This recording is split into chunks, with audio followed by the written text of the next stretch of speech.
Breaking news చూస్తున్నాం. మనుషులు రోజు రోజుకి మృగాల కంటే దారుణంగా తయారవుతున్నారు. మనుషులమని మర్చిపోయి మరి పశువుల్లా ప్రవర్తిస్తున్నారు. చిన్న చిన్న కారణాలకు ప్రాణాలు తీసే మూర్ఖంగా మారిపోతున్నారు వీళ్ళంతా కూడా. క్షణికావేశంలో విచక్షణ మరిచిపోయి రాక్షసులుగా ప్రవర్తించి నిండు జీవితాలని బలి తీసుకుంటున్నారు. తాజాగా కర్ణాటకలో ఓ కంత్రి జంట చిన్న గొడవకు యువకుడి ప్రాణాన్ని తీసేసింది.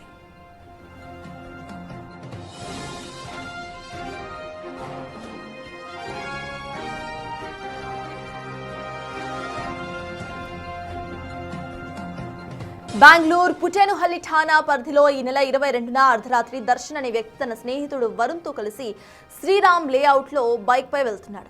ఆ సమయంలో అదే రోడ్డుపై వెళ్తున్న కార్ సైడ్ మిర్రర్ను దర్శన్ బైక్ తాకింది. కారులో ఉన్న మనోజ్ కుమార్, ఆయన భార్య ఆర్తి శర్మ దర్శన్తో గొడవ పెట్టుకున్నారు. గొడవ సద్దుమణిగిపోవడంతో దర్శన్ బైక్ మీద వెళ్లిపోయాడు. దీంతో ఆగ్రహించిన దంపతులు కారులో దర్శన్ బైక్ను 2 కిలోమీటర్ల మేర వెంబడించారు.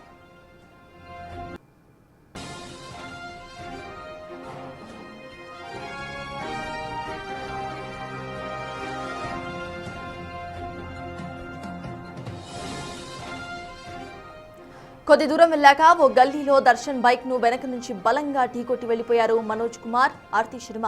ఈ ఘటనలో తీవ్రంగా గాయపడిన దర్శన్, వరుణ్లను స్థానికులు హాస్పిటల్లో చేర్పించారు. చికిత్స పొందుతూ దర్శన్ చనిపోయారు, వరుణ్ చికిత్స పొందుతున్నారు. అయితే ఘటనా స్థలంలో కారు విడి భాగాలు కొని పడిపోగా మనోజ్, ఆర్తి ముఖాలకు మాస్కులు వేసుకుని వెనక్కి వచ్చి వాటిని తీసుకెళ్లారు. ఇదంతా కూడా అక్కడి సీసీటీవీలో రికార్డ్ అయింది.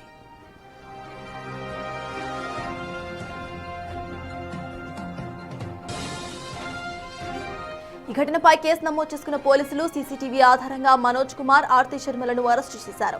విచారణలో తాము నేరానికి పాల్పడినట్టుగా నిందితులిద్దరూ కూడా ఒప్పుకున్నారు. తొలుత బైక్ తో ఢీ కొట్టడానికి ప్రయత్నించగా వాళ్లు తప్పించుకున్నారని, ఆపై యూటర్న్ తీసుకుని మరోసారి వెంబడించి మరీ ఢీ కొట్టామని ఈ దంపతులు పోలీసులకు తెలిపారు.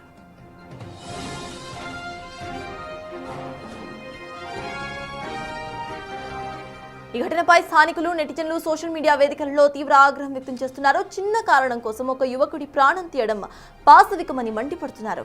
అహంకారంతో ప్రవర్తించిన మనోజ్ కుమార్, ఆర్తి శర్మలపై కఠినంగా శిక్షించాలని డిమాండ్ చేస్తున్నారు స్థానికులు.